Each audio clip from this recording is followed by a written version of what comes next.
Welcome to an hour of HealthMade Radio. HealthMade is a community for natural health seekers where we educate people about common health conditions and share extensive research on the most effective natural health treatments and promote legislation that protects our health freedoms. A core concept belief is in the innate intelligence and healing power of the body, and if properly supported spiritually, emotionally, and nutritionally, it can find its way back to health. HealthMade Radio will bring information from integrative health experts throughout the world. Check us out at healthmade.co. Health is what you make it. I'm Dr. Michael Karlfeldt, and I will be your host. Today's guest is Professor Ervin Laszlo. Ervin Laszlo, twice nominated for the Nobel Peace Prize, is editor and international periodical World Futures, the Journal of General Evolution, and Chancellor Designate of the newly formed Global Shift University. He is the founder and president of the international think tanks, the Club of Budapest and the General Evolution Research Group, and the author of 83 books translated into 21 languages. Ervin Laszlo is a systems philosopher, integral theorist, and classical pianist. He is generally recognized as a founder of systems philosophy and general evolution theory. He worked as a program director for the United Nations Institute for Training and Research and currently lives in Italy. Professor Laszlo, it's truly an honor to have you on the show.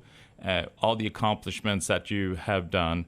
You just come out with a new book called Reconnecting to the Source. You've written so many books. What do you feel that this book brings that everything else that you brought does not bring quite yet? Well, it brings exactly what you say about your health radio, HealthMade Radio. It's the idea that the health, the secret of health is in us. It's in nature. It's in every cell of our body. It's on every tree around us. It's on every ecosystem. And that in this information, the cause for health is in us and it's accessible to us. And we can access it when we enter into the deeper level of consciousness that where what I used to call spiritual experiences surface. Spiritual experiences are actually the deepest experiences we can have when we get in touch with ourselves. And that's the core, that's the base. So I think what I'm trying to say is when we reconnecting to the source means reconnecting to the code, to the norm for health, for viability, and for striving. So I'm trying to show that people have such experiences. I've collected quite a few on this book, and even eminent people who are known for their ethics and for the global vision. And then when you ask them, they can go back on themselves and they come up and they say, I've had such and such experiences. These experiences are part of the human nature, a part of the universe.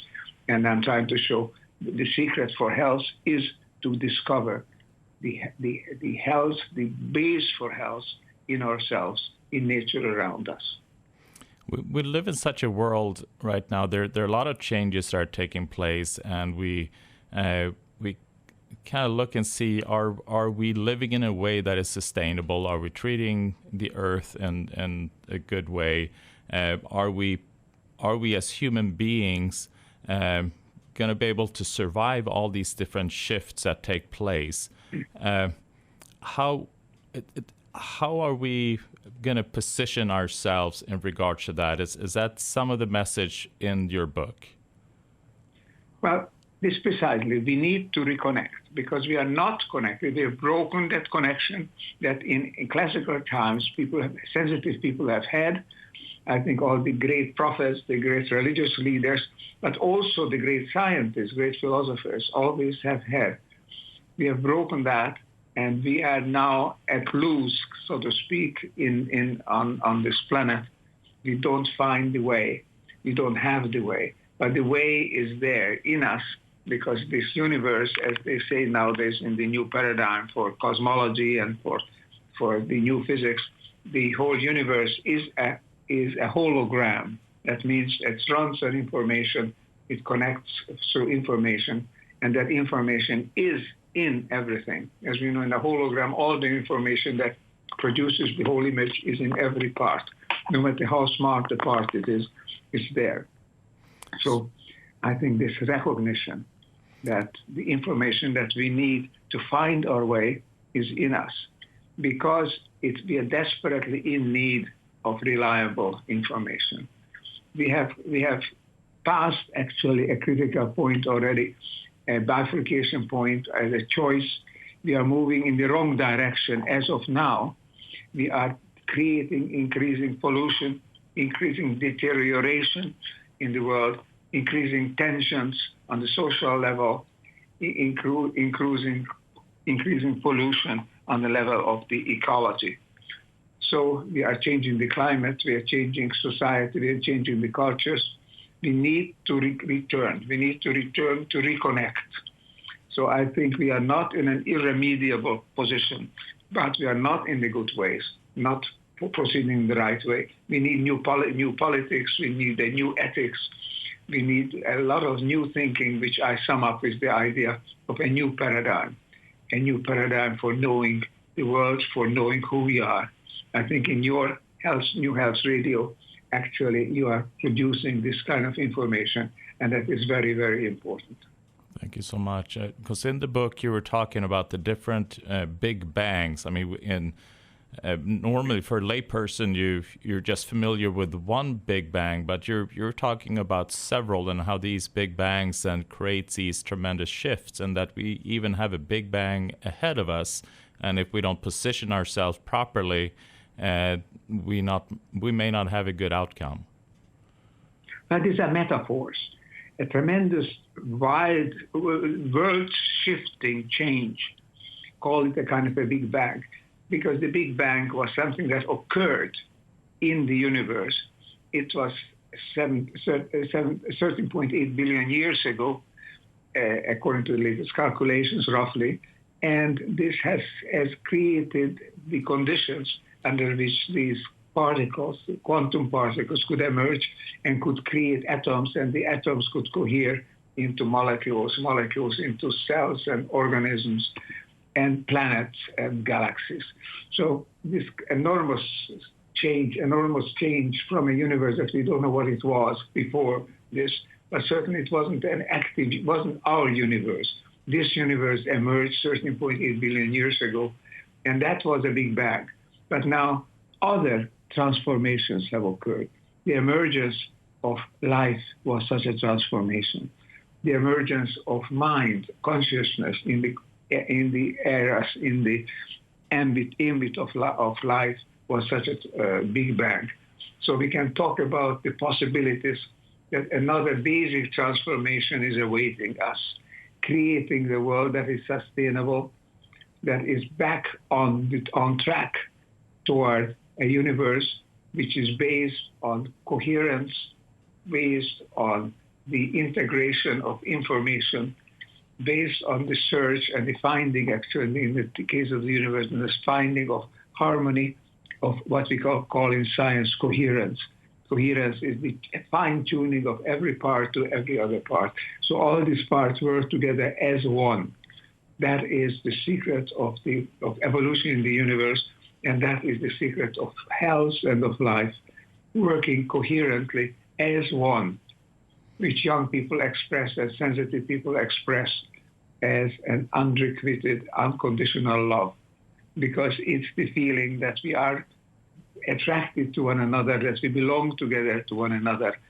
A universe which is not based on chance, cannot be based on chance, is too complex to have been based on chance. Could only be a universe in which there is a guiding principle toward coherence. I call it an attractor. You can call it God or Muhammad or Tao or the Great Spirit, that there is a principle in physical nature even that pulls parts together beyond randomness, beyond chance interactions. There is something pulling it together. It's like a love of all things for all other things. And that's the positive aspect. Health means coherence. Health means working together as one, within us as well as out, as well as with our environment. You know that very well. You're producing this information for our people. So this is a very, very important message. What my message in the book is that, yes, we can access this information. We can access this oneness, this lure for oneness through deep spiritual experiences. And I show in the book that many eminent people actually have had such experiences. They're willing to describe it. And it all points to the same thing. We are not separate. As Einstein also said, separateness is an illusion. We are not all separate. We belong together. And this lure, this coherence, or this attractor is there in us. We need to return to it. We need to find it. And spiritual experience, whether through meditation, through prayer, through the experience of nature, or whatever way, or aesthetic experience, that's the kind of experience that can put us back to finding, to reconnecting to what this world really is, as a sphere of coherence, moving toward higher and higher levels of coherence. I love it. I'm going to take a quick break. You're listening to Health Made Radio. I'm Dr. Michael Karlfeldt. I'm here with Professor Ervin Laszlo, twice nominated for the Nobel Peace Prize. We'll be right back. Welcome back to Health Made Radio. I'm Dr. Michael Karlfeldt. I'm here with Professor Ervin Laszlo. He has written 83 books, and he's just came out with the newest book, Reconnecting to the Source. And this is one of his calls to bring us all to connect to the source, or connect to the oneness, in order to be able to position ourselves so that we can live in a sustainable world. One thing that I'm curious about, because we're dealing with a lot of technology, we have internet, we have ways to connect all over the world in a technical way. But what you're talking about is more to recognize that you are part of a wholeness, and by connecting with that wholeness, rather than do it with technology, you are then able to move to a higher level of consciousness, and that is how we would be in a better place to survive the changes that are taking place. Well, through technology, we can access and create and read information. What I'm talking about is non-local signaling, non-local information. What does that mean? That it's not, the information refers not only to the here and now, but it somehow is deeply connected with all things. And this non-locality has been found now in quantum physics, and it turns out that even in the human body, there are connections which are non-local. They are faster than it could be through biochemical means, progressing through the nerves and nervous systems, through the limbic system, etc. And these connections are actually non-local connections. Now, it's interesting. I want to distinguish a term of information from information, spelled with a hyphen.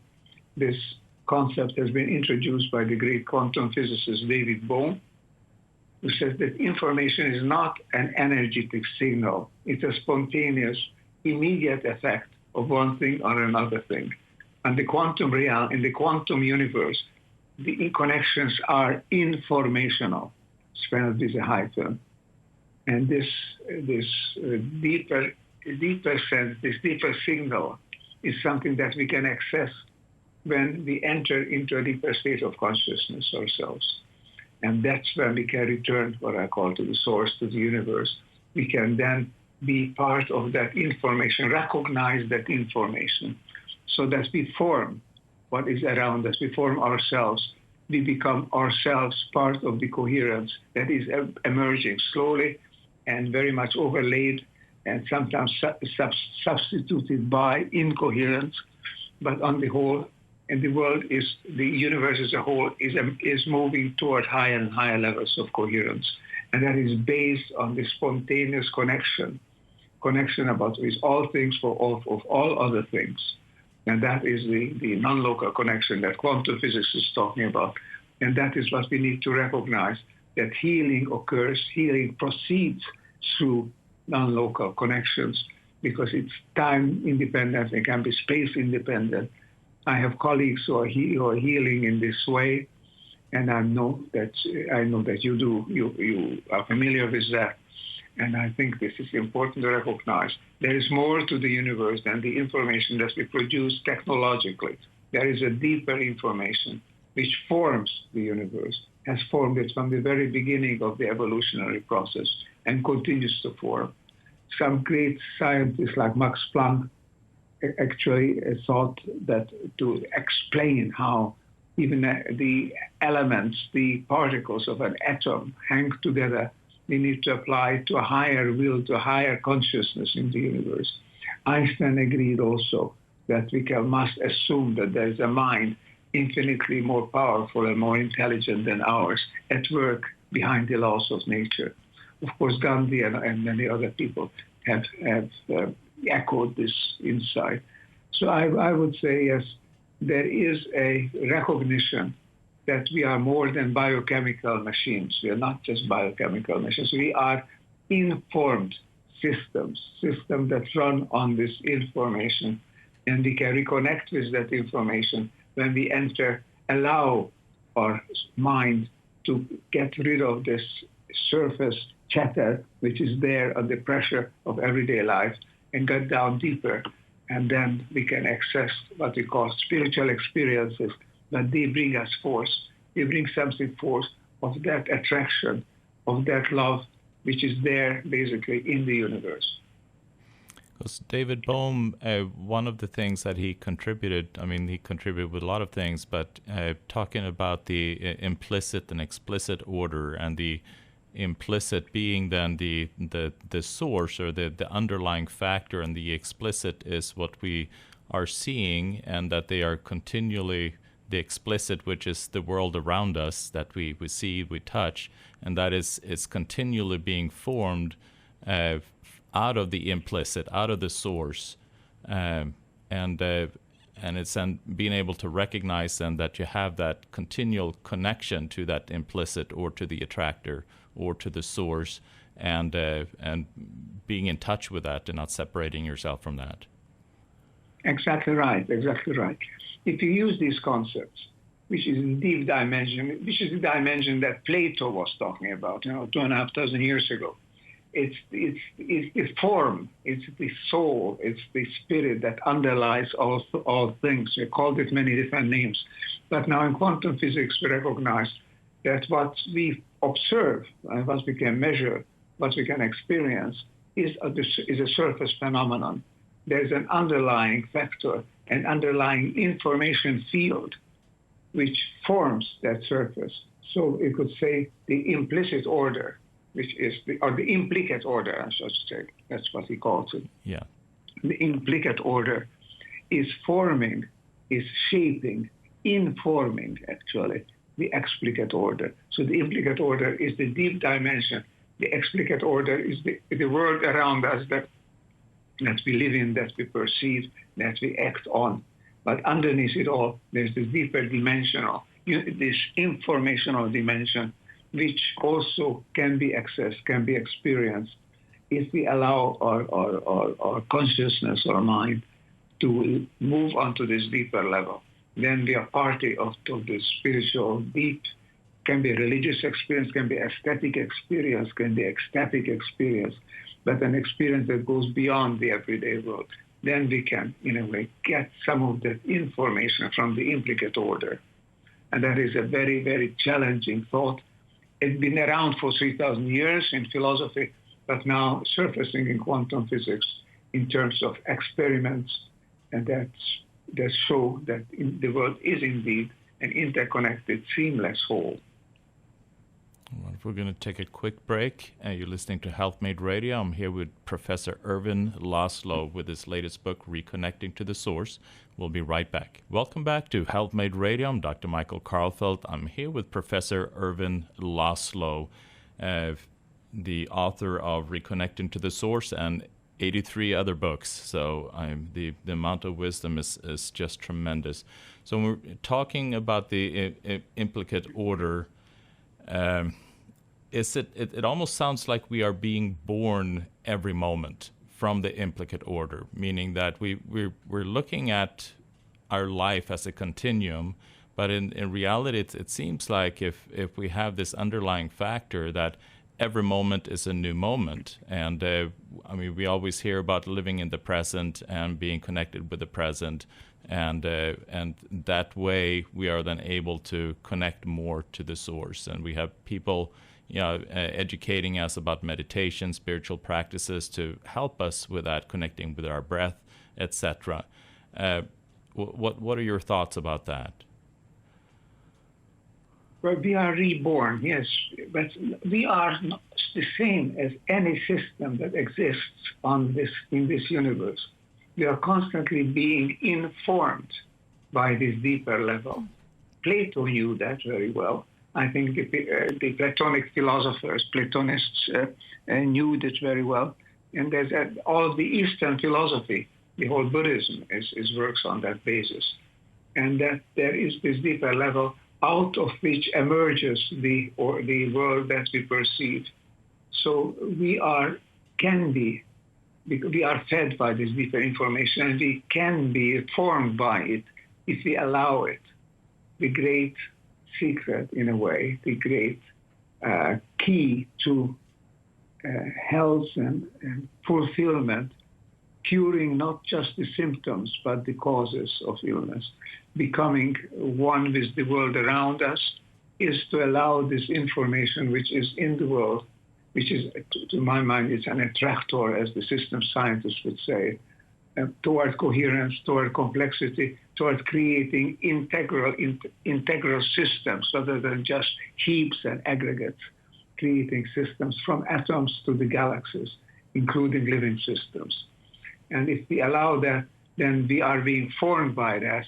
So in a sense, every time we move into this deeper level, reconnect to the deeper source, then we are being reborn, we are being formed, we allow the universe, that attractor which is active, which pulls the particles of an atom together into a nuclei, and the nuclei attracts electrons, and the electrons create molecules and crystals, and so on in the living cell, and it on and on. And so if we allow this potent forming impetus to reach us, then we are finding a way to our own health, to our own well-being. And do you feel that technology is helping us in the process, or do you feel that because it is a kind of a simple crutch to connect, that it removes us from the true connection that exists within ourselves? It acts, unfortunately, as the latter, because it fascinates us. They are powerful toys, and then we play with them, and we forget that there is a deeper level where we are informed, where we can be connected with each other, as the ancients knew, the great prophets knew, the great religious people knew, but the great scientists knew it as well. Whether it's a Schrödinger and a Pauli, or a Planck or an Einstein, and they are operating, and they came to this conclusion that there is this deeper level. So I think technology, if we don't let it govern us, but if we look at it as something, as a informational means, as a help and a kind of a crutch in a way, to help us reach what we want to reach, the connection. It reaches a surface connection, and that's good. It illustrates that it is possible to be connected to all people. Yes, indeed, globally connected.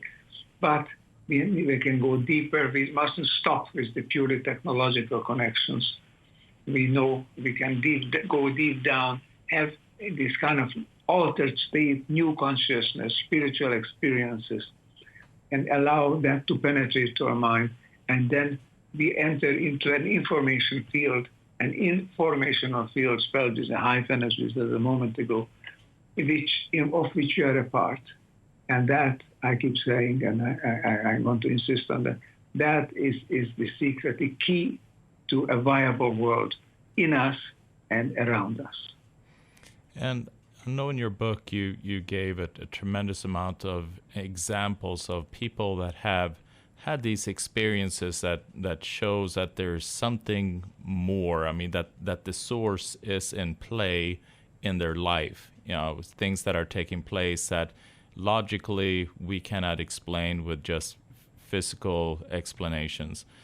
And how do you feel that practically we can move to this point, looking at the world today? I mean, what would be some practical steps that we would need to take place in order to be able to move into this area where we are informational beings rather than living in an external world? Well, that's the big challenge that we face. I think Gandhi was so right when he said we need to be the change that we want to see the world. We need to be, because the change will not come from the outside. The change can come from us.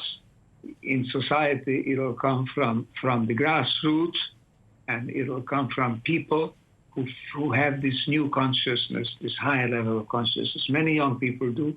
Sensitive people always have had this.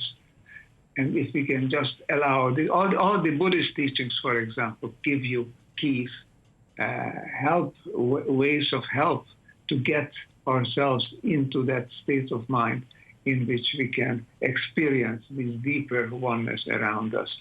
And it's surfacing in the world around us. I think if you look beneath the surface, if you look beneath the appearances, there is in politics, there are movements that are trying to pull people together, to bring them to a new, creating communities that are live and love together.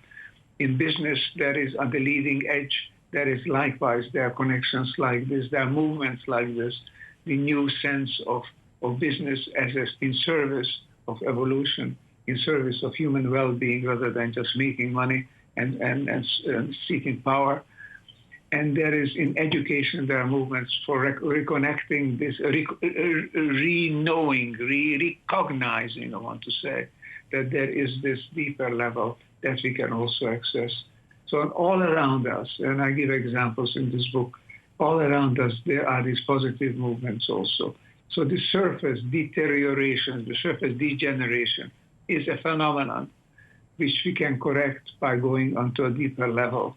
And it's up to us individually, up to each of us, to start to change in this way. Because then when we change, people around us find it easier to change. It's contagious in a way, having this new consciousness, a deeper consciousness, which is also a very old consciousness, which I think natural beings, the animals have this switched in connected consciousness. They can't have any other. We can be we also have an aware consciousness, and we can make mistakes. We can believe that we are disconnected, that we are separate. We can have this illusion. So if we can go beyond that, allow us to go beyond that, then I think we'll recover this sense of oneness, which right now seems just like a spiritual kind of a woo-woo, but it's very deep, because in quantum physics we recognize this deeper oneness, this unseparability, irreducibility of all things with all other things. It is experimentally shown. And so we can recognize, yes, we are actually, in a sense, spiritual beings, because our deeper spirit is the spirit of light, is the spirit of evolution itself. And so if we can find that connectors that allow that, and there are many, many ways to do this, practicing the way to enter into altered states of consciousness. In my new book that I'm working on right now, showing how what used to be called the Akashic field, this field of where everything is connected and everything, all memory is contained. I mean, everything is memorized in that field and recallable. That is actually parallel now in the new quantum physics. And that shows that we have the possibility of reaching everything, because our consciousness is non-local. It can move from us to others. It can encompass all things.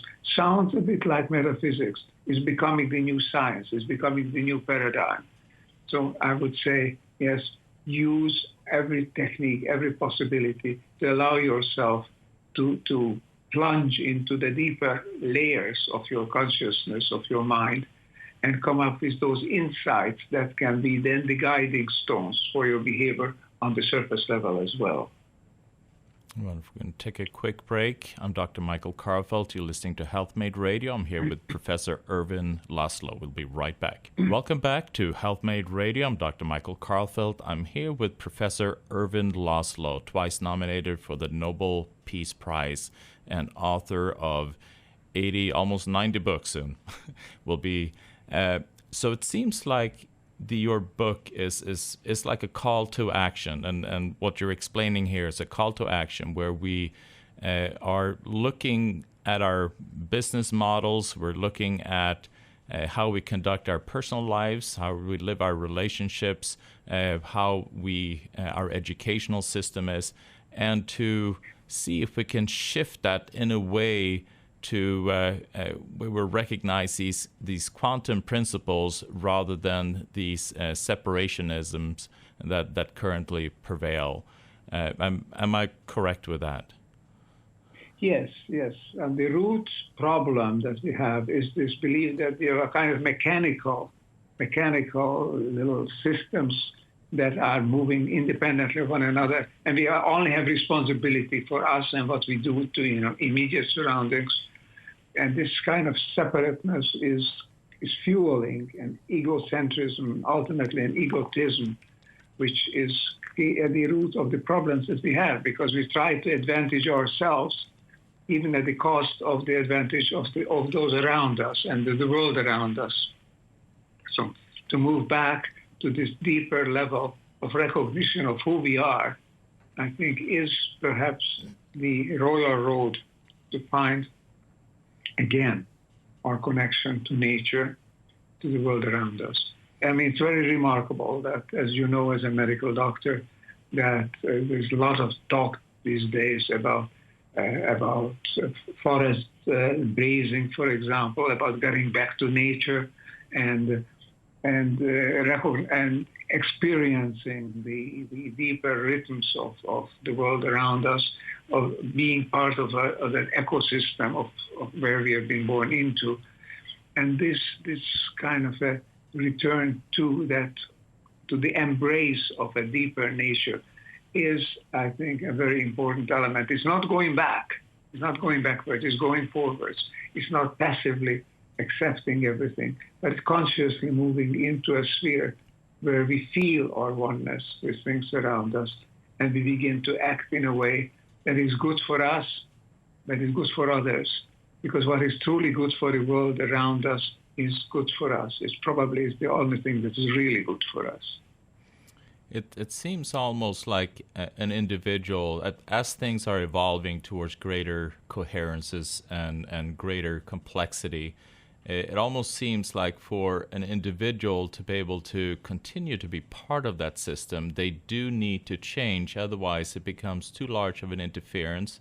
And that is then what will drive. We see all these, the larger number of diseases, cancer, autoimmune, that are popping up. And like you're mentioning, disease is more of a when you're out of coherence, and it almost becomes, in order for us to survive in a healthy way, and not only as a society but as an individual, it is important then to reconnect and to let go of all these different things that creates separation, but to align ourselves with the river towards coherence.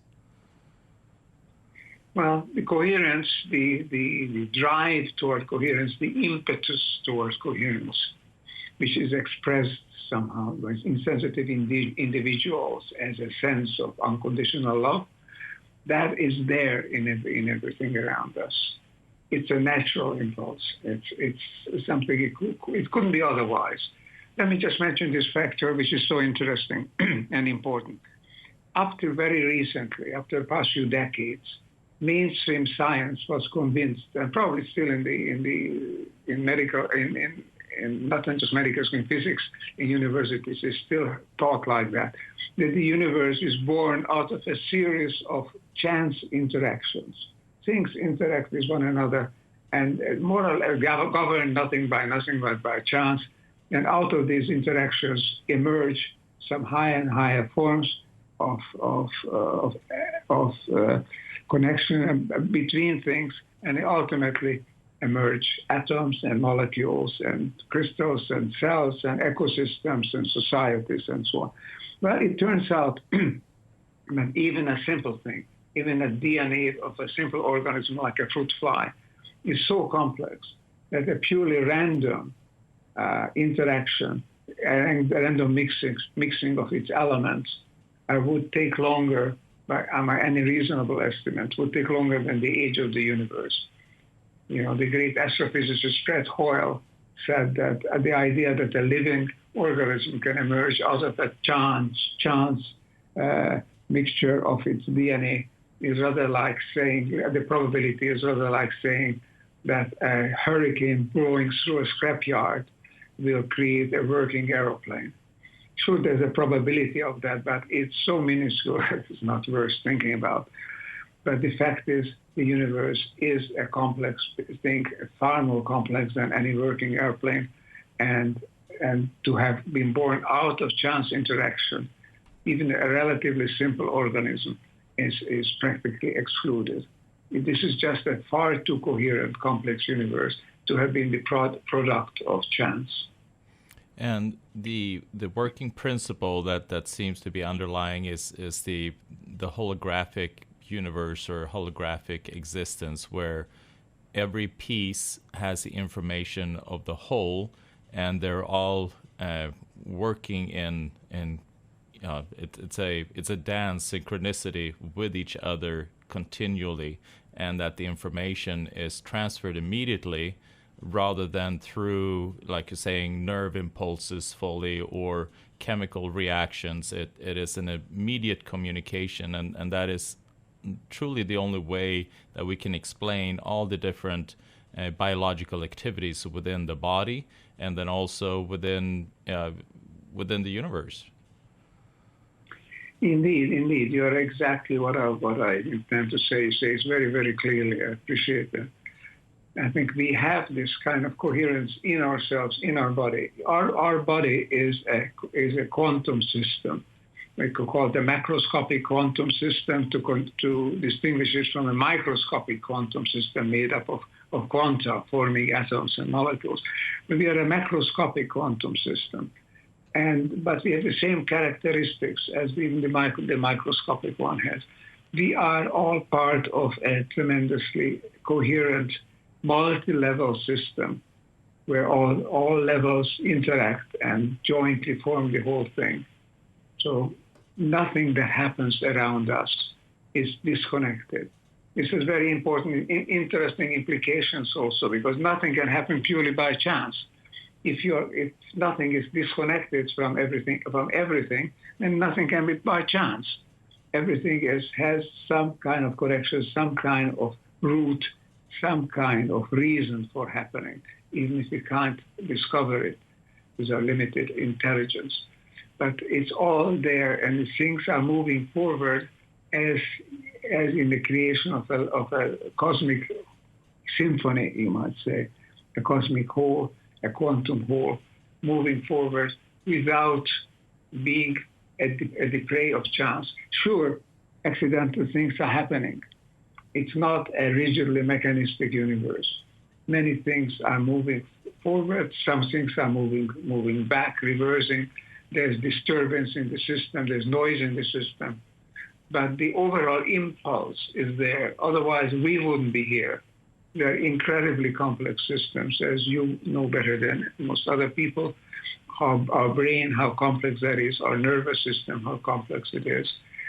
Our entire body is made up of so many interacting elements which all work together. If there's any break in that, then it's malady, then it's a disease.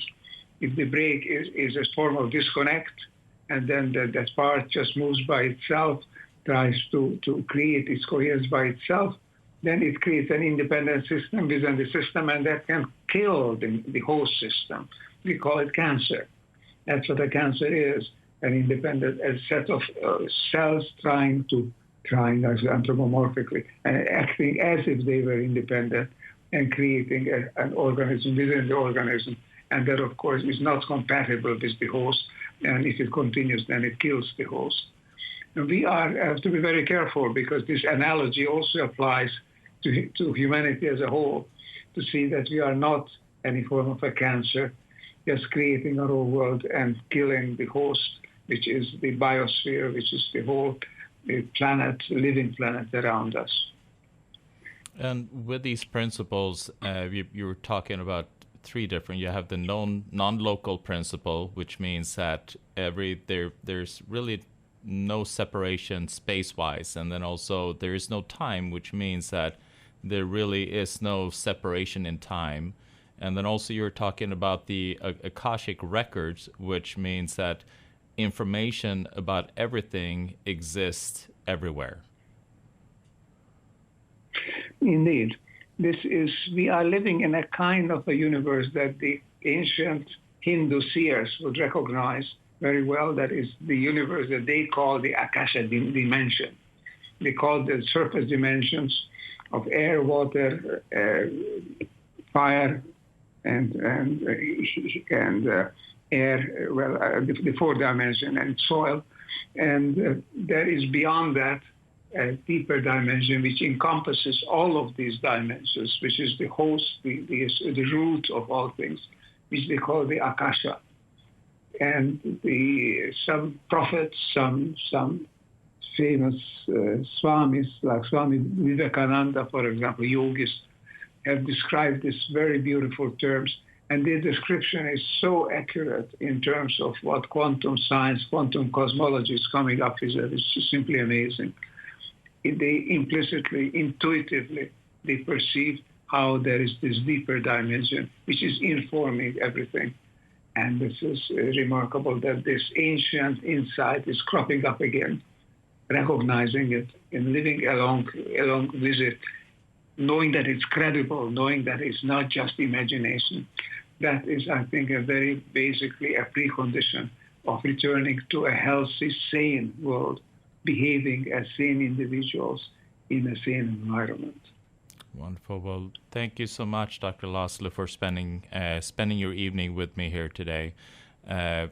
Your book was amazing. Reconnecting to the source, and the information that you bring out is tremendous. And I appreciate this call to action that you are giving through all the information that you are bringing forth to, so that we can align ourselves with the changes that are taking place towards greater coherence and greater complexity. Thank you so much, Dr. Laszlo. I truly appreciate your time. Exactly, Dr. Lagerfeld. It's wonderful to have somebody who understands these principles and can communicate it like you do. And we need this kind of information centrally, by radio, by whatever, by the internet, whatever means. Thanks for your work. Thank you so much. That is it for today. You're listening to Health Made Radio. You can check us out at healthmade.co. Health is what you make it.